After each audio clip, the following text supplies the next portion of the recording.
Good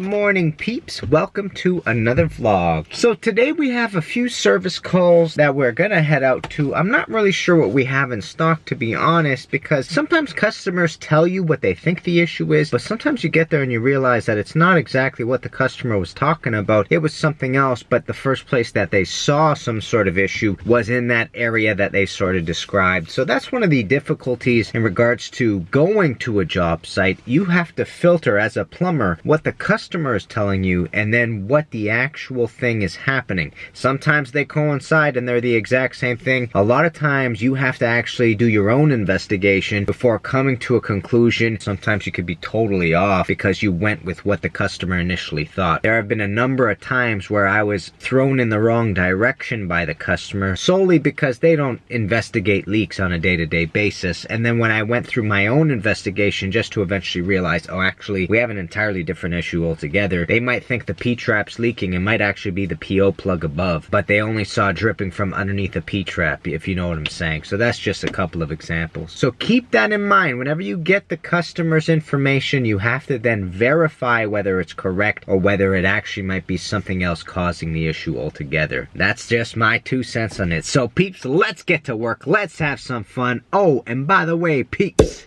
you know what to do, baby. Let's go do some delicious plumbing.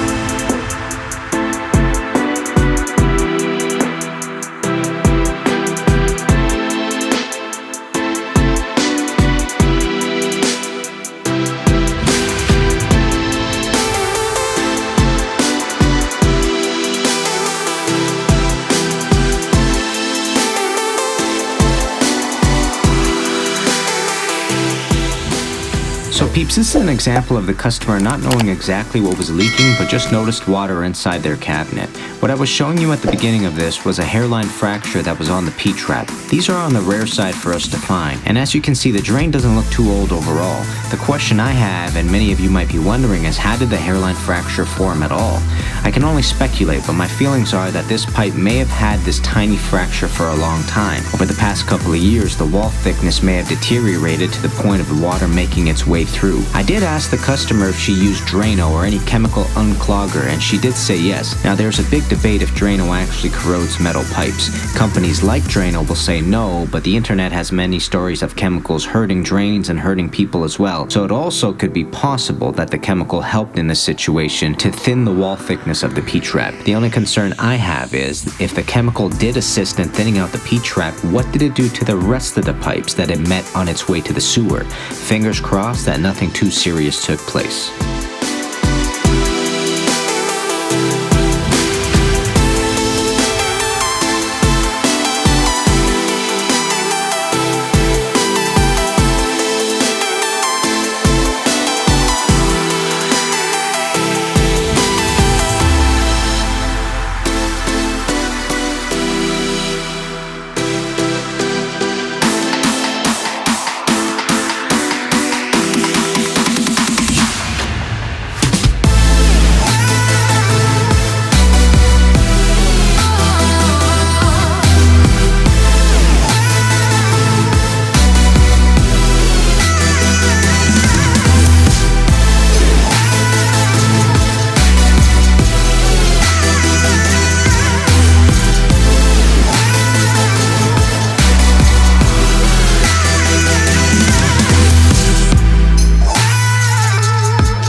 peeps, what you're seeing here is me removing the trim plates for partition valves. In a second, you're going to see me use a partition key to turn off these valves. These are a very common valve in buildings we service. The advantage to them is twofold. Firstly, you don't need an access door for them. They are very stealthy. In many circumstances, the customers don't even know they have shut-off valves in their washroom. Secondly, they are a repairable valve. The valve itself has a cartridge or bonnet you can replace with another one. The one downside to them is that you do need to break the drywall to get to the cartridge. The other problem is that the customer sometimes damages the valve. Some partition valves need a flathead screwdriver to shut the valve off and turn it on. If you really don't put forward force into rotating the valve, you can strip the flathead part, making it nearly impossible to function. But as you can see here, the valves close fairly easily, which makes the swap out of this faucet pretty simple.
You know, changing a shower head is one of those things in our career that I feel like everyone should know how to do. Kind of like how it is important for our children to know how to change a flat tire or to jumpstart a battery. I would also like my kids to grow up knowing how to change a shower head, especially if they don't choose plumbing as a career. As most of you already know, you need a minimal amount of material and a minimal amount of tools to get the job done. The biggest variables are to make sure that you don't cross-thread or over-tighten anything, and the rest is just being thorough. Add Teflon tape where it's needed and make sure all the gaskets are in the right spot and have a little fun. I think when the average non-tradesperson tries out something like this, a lot of them grow appreciation for the men and women that do our work. Appreciation harbors respect, and we can all benefit from more respect being sprinkled each and every way.